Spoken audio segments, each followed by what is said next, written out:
It is a little after 7 in the evening, and the lot lights have just kicked on over about 200 crew cabs parked nose out in perfect rows. You can hear the ballast humming. There is a film of pollen on the windshields of the ones at the back, the ones nobody walks to, and if you drag a finger across the glass, you can tell how long they have been sitting without asking anybody a single question. Some of these trucks have been standing on that asphalt since before Christmas. The tires have flat spots. The batteries are on tenders, and every one of them still has a window sticker in the glass with a number on it that has not moved $1 since the day it came off the transporter. That is the part that gets people. The truck is clearly not selling. The dealer clearly knows it is not selling, and the price sits there like it is carved into the fender. So the story goes around that dealers are being stubborn, that they are holding the line out of pride or greed or some kind of coordinated agreement to keep truck prices high until we all give in. I have heard that theory 100 times, and I want to be straight with you right at the start. It is not really true, not the way people mean it. The real answer is stranger and honestly worse. By the time that truck rolls onto that lot, a big piece of the price has already been decided by people who will never meet you in ways the salesman standing in front of you cannot undo, even if he wants to. Some of the money in that sticker is money the dealer never touches. Some of it is a fee that is legally printed in a box he is not allowed to discount. And the single most useful number in this entire business is not the sticker at all. It is $7.90. I have spent a lot of years around trucks and around the people who sell them, and I can tell you the thing that surprises folks most is how little of the price the guy in the tie actually controls. Stick with me, and by the end of this, you will be able to look at a row of unsold pickups and read the whole story off of it. Why that one has not moved, why the discount you were quoted is smaller than it looks, and which trucks on that lot the dealer would genuinely rather sit on for another 6 months than sell to you cheap. There is one number in the middle of this that should make you angry, and I mean properly annoyed, because it went up 40% in a single year, and there is not a dealer in the country with the authority to knock a dime off it. We will get there. Let me start by taking the premise apart, because the headline version is only about half right. Here is the first thing you need to understand, and if you do not have this straight, none of the rest of it makes sense. A new truck sitting on a dealer lot does not belong to the dealer. Not really. He borrowed the money to put it there. They call it floor plan financing. Forget the term. What it actually is a revolving line of credit that the dealership uses to buy inventory from the manufacturer. And it works a lot like the world's largest credit card, with a herd of pickups sitting on it. The truck arrives, the note starts, and the interest runs every single day until somebody drives it off. The dealer does not pay for that truck out of a vault. He pays rent on it day after day, and when it sells, he pays off that one unit and the meter stops. That is where $7.90 comes from. That was the average daily holding cost on a new vehicle in the first quarter of 2025, and it came down by roughly 28 cents by the third quarter. Call it around $7.50 a day per truck, forever until it goes away. Now, do the arithmetic that nobody does.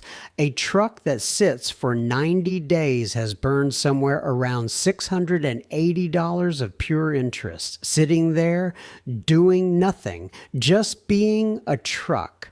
And that number matters because it is the pressure everybody assumes is going to break the dealer's will.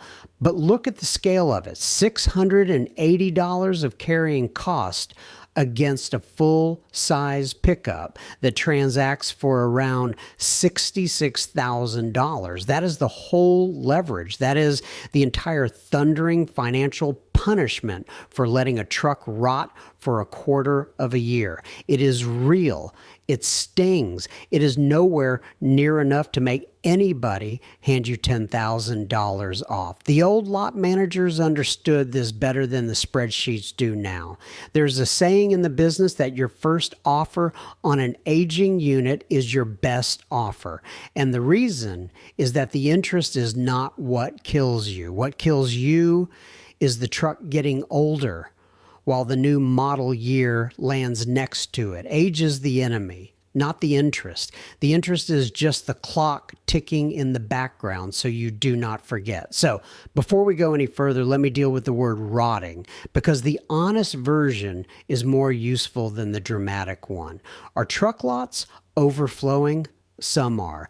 In June of 2026, the industry was carrying around 2.8 million new vehicles and about 80 days of supply, which is right in the neighborhood of what the business considers normal. By the way, if you're trying to keep your car running for as long as possible without wasting money at the repair shop, I put together a guide called the 500K Mile Car Care Bible. It shows you the 101 habits that protect your car, the warning signs you should never ignore, and how to spot the mechanic upsells that quietly drain your wallet. If you want it, just scan the QR code on screen with your phone's camera or grab it from the first pinned comment below. The old rule of thumb has always been about 75 days, roughly 60 on the ground, and 15 more in transit or on order. So the average is not a crisis. The average is Tuesday. But averages lie, and they lie hardest in this segment. Toyota went into July with 37 days of supply, the tightest of any brand.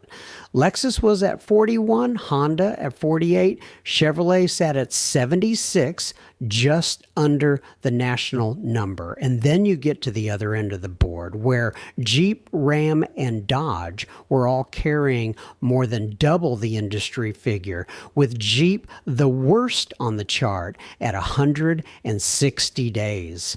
Same country, same month, one brand is nearly sold out and another one is drowning. Now here's the part that ruins the clean story. If you pull the list of the slowest selling new vehicles in America as of the 1st of July 2026, and you're looking for half-ton pickups, you will not find them.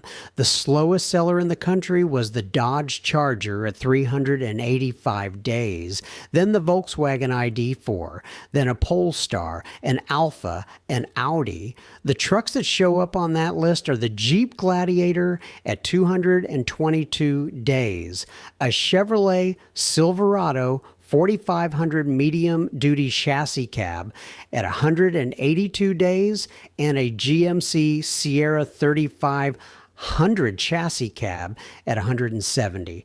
Read that again because it tells you exactly where the rot actually is. It is in the commercial chassis cabs that fleets stopped ordering. It is in the niche stuff. Meanwhile, the F-150, the Silverado 1500, the Ram 1500, the Sierra, the Tundra, those are still turning. In fact, in December of 2025, Americans bought more than 233,000 full-size pickups in a single month. Best month the segment had seen in 5 years. Sixth best in a decade. The combined revenue from those trucks went past $15 billion in 1 month for the first time ever. So no, the full-size truck is not dead on the lot. What is happening is quieter and more interesting. In June of 2026, full-size pickup sales grew only about 2.5% year over year, well under the industry pace, while small and mid-sized truck sales jumped more than 12%.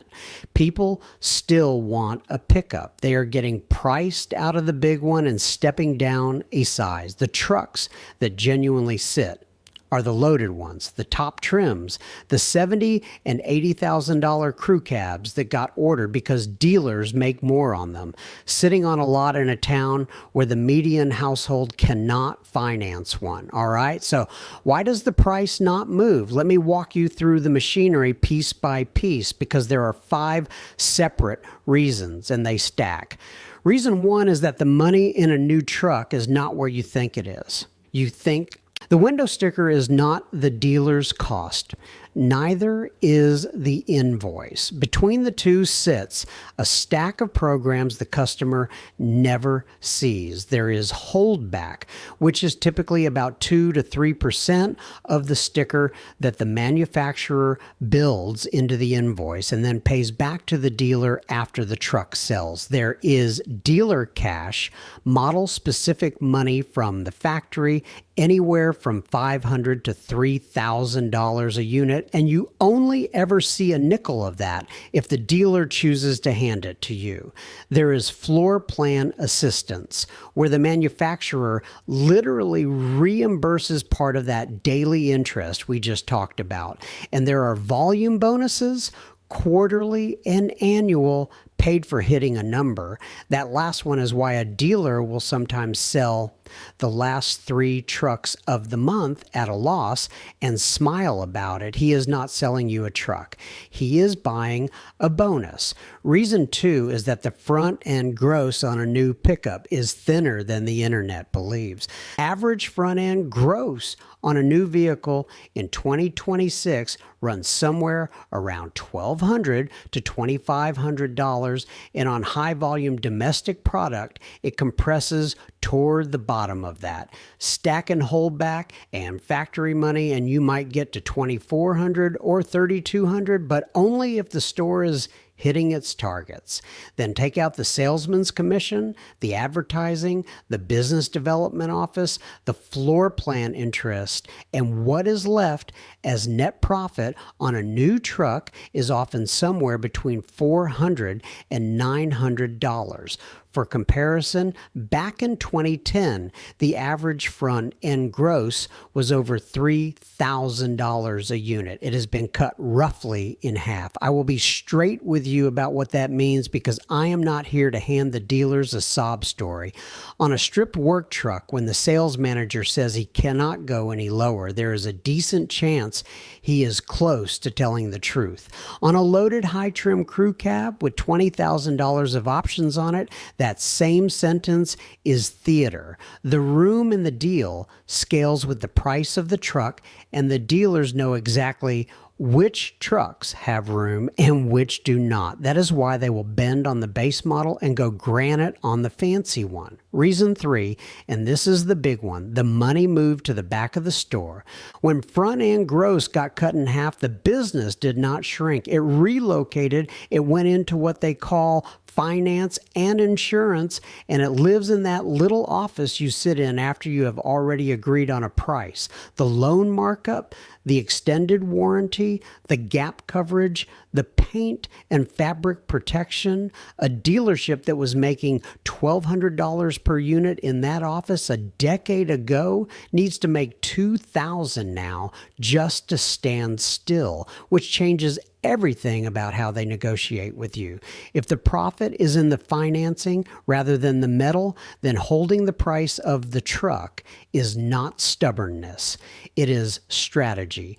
They will hold the number and get remarkably flexible about the monthly payment, because the payment is where they can hide the entire rest of the deal. Stretch the term.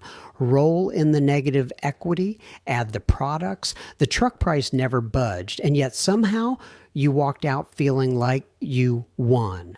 Look at what has happened to payments. In the second quarter of 2026, 1 in 5 people financing a new vehicle in America signed up for a payment of $1,000 a month or more. That ties the highest share ever recorded. The average new vehicle payment hit $777, a record, and the third record quarter in a row.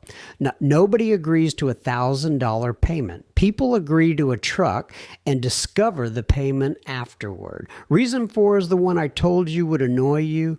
Look at a Monroney sticker on a new full-size truck and find the destination and delivery charge. On most full-size trucks and SUVs from General Motors and Ford for the 2026 model year, that line reads $2,795. General Motors raised that fee by 40% in a single year on the Silverado. Over the last 7 years, destination charges have climbed about 81% on Chevrolet trucks, about 75% on the F-150, and about 58% on Ram trucks. Based on sales volume, that one fee increase across the Silverado and the Sierra works out to roughly $749 million of extra revenue. Here is why it matters, and not just as trivia. Destination is not a negotiable line. It is a manufacturer charge printed on the federally required window label, and the dealer has no authority to discount it. So, when the cost of building trucks went up, a chunk of that increase got parked in the one place on the sticker where neither you nor the dealer can touch it. That is not a conspiracy. That is just somebody being clever in a meeting. But it means part of the reason the price will not come down is that part of the price is not even in the conversation. Reason 5 is the pipeline itself. Since April of 2025, there has been a 25% tariff on imported vehicles and a lot of imported parts under Section 232. Ford took roughly $2 billion of profit damage from tariffs in 2025. General Motors reported around $3.1 billion.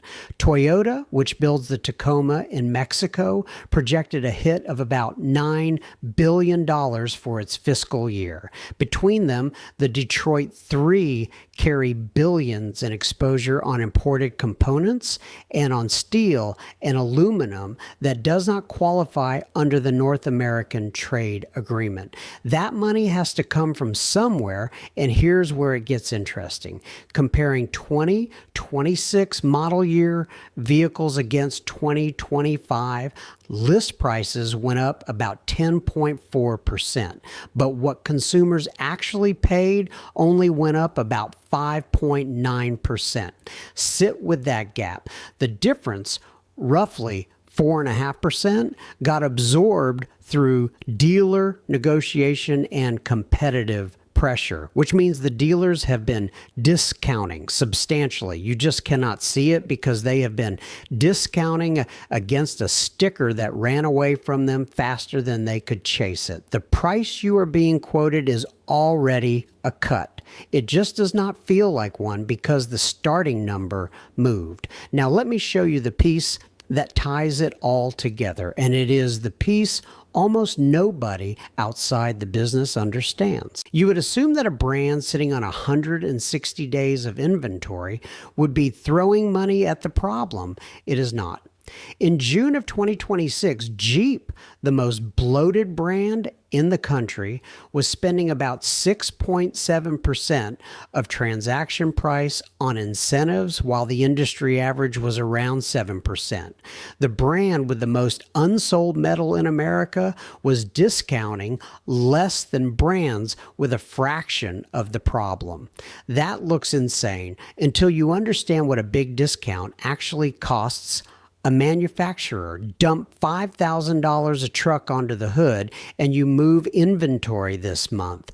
You also drop the resale value of every one of those trucks already out there in the world, which raises lease payments on next year's model because a lease payment is essentially the depreciation you are renting, which hurts your certified used business, which which hurts the guy who bought one last year and now trades in underwater and blames you for it. A deep discount is a loan against your own future.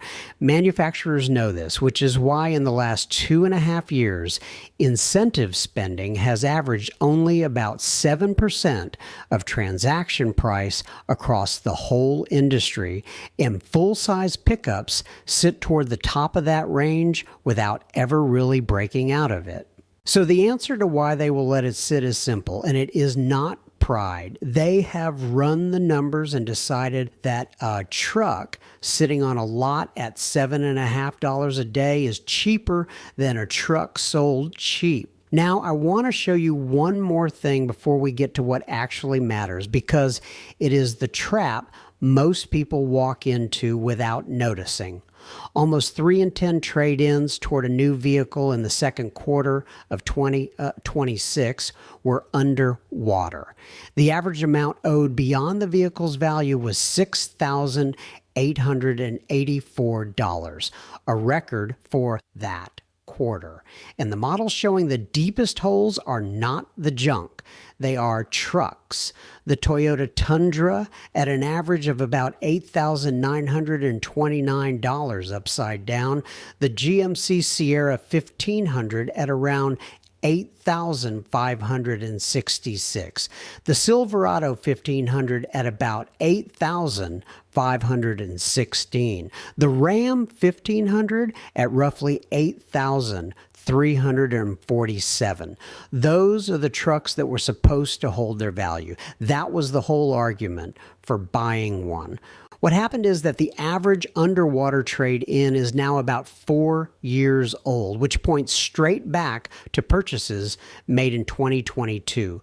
When inventory was thin, incentives were gone, and people were paying at or above sticker. Those buyers did nothing wrong. They bought at the top of a market they did not create, and 4 years later, the math caught them. And when that negative equity gets rolled into the next loan, the average payment goes from $777 to $944.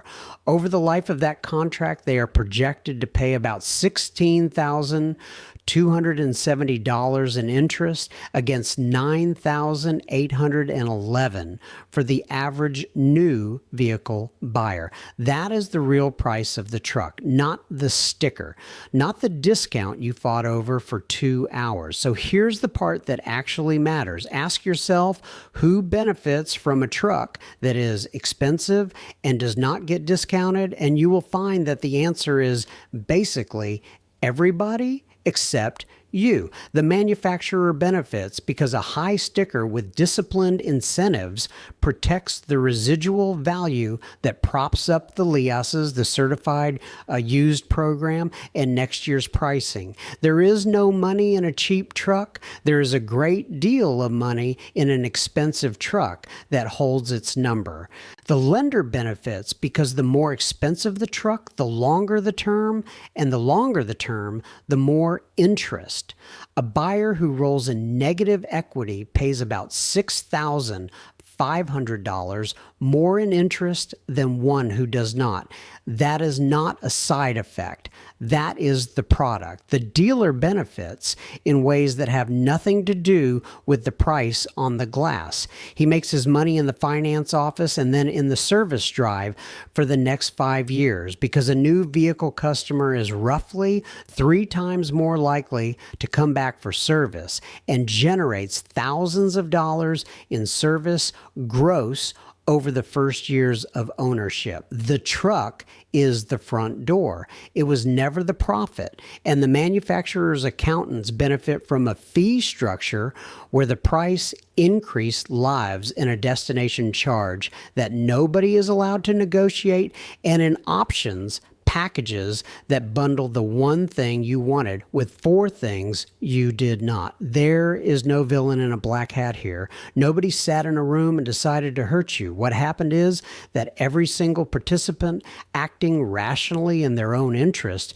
produced a machine where the cheapest possible outcome for you is the worst possible outcome for all of them. So the machine does not produce it. The truck sits, the dealer shrugs, and you go home and tell your neighbor that dealers are greedy, which is the most comfortable explanation and the least useful one. The uncomfortable version is that the price is not really being negotiated. It is being managed, and you were never at the table. I think about what a pickup used to be, and it bothers me more than it probably should. In 1990, a Ford F-150 Super Cab listed for about $12,683.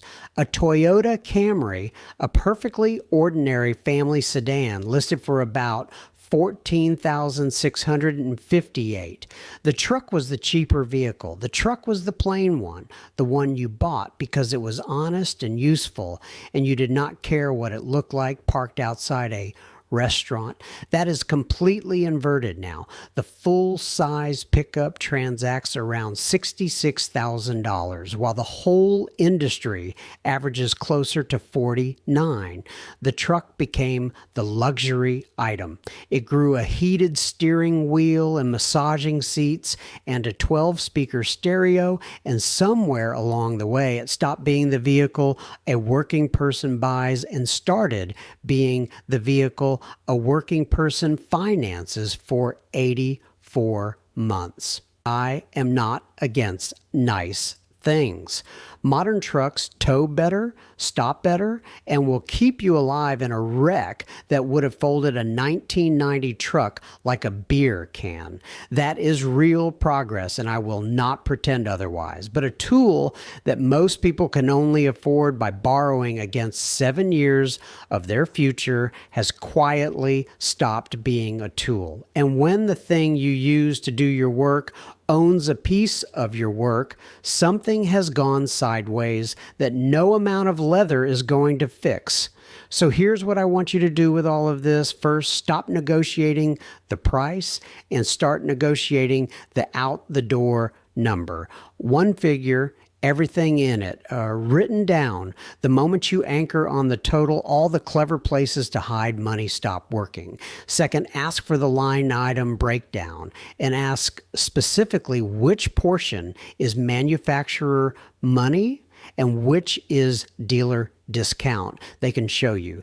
Cash rebates stack with dealer discounts. Subsidized low interest financing usually does not stack with cash, so you have to pick one, and which one wins depends entirely on how long you are keeping the truck. Run both. It takes 4 minutes. Third, check the days of supply on the exact configuration you want, not the model. A base or mid-trim work truck and a loaded top trim wearing the same badge are two completely different negotiations, and the leverage is almost never where you assume. Fourth, do not roll negative equity if there is any way on earth to avoid it. That decision follows you for 6 or 7 years and costs more than every dollar you could ever win arguing over the truck. Fifth, if the payment is the only number they want to talk about, that tells you exactly which pocket they are reaching for. Politely drag it back to the total. And sixth, remember the clock. Every truck on that lot is costing somebody around $7.50 a day, and end of month, end of quarter, and model year changeover are when that arithmetic gets loudest. Those windows are the closest thing to real leverage you are ever going to get. Do that, and here is what changes. You walk onto a lot in October, you see a row of last year's crew cabs with pollen on the glass, and instead of feeling either angry or hopeful, you feel something much more useful. You feel informed. You know what that truck costs the store to keep. You know what the destination line means and why nobody can touch it. You know which trim is holding the profit and which one is not. And when the manager comes back from the tower with a face like he just donated a kidney, you will know whether that is the truth or the second act. Now, tell me something in the comments and be specific, because these are the ones I actually read, and they are most of the reason I keep doing this. What is the widest gap you have ever seen between the sticker on a truck and what somebody actually paid for it? Tell me the model, tell me the year, and tell me roughly where you are, because a truck in rural Wyoming and the same truck in a coastal city are two entirely different animals. And if you have ever worked in a dealership, on the floor, in the tower, in the service drive, I especially want to hear from you. You people see the parts of this that I only get to reason about from the outside. If you found this useful, subscribe, because the next one goes somewhere I have been wanting to go for a long time. Next time we are going after the phrase filled for life, sealed transmissions, lifetime fluid. That little line in the owner's manual that says no service required, which somehow always turns out to mean no service required within the period we are financially responsible for. I have got the internal service intervals. I have got what the fluid actually looks like coming out at 90,000 miles. And I have got a pretty good idea of who decided that a drain plug was an unnecessary expense. Until then, next time you drive past a lot full of trucks nobody is buying, take a good look at those rows. That is not stubbornness sitting out there under the lights. That is arithmetic. And now you can read it.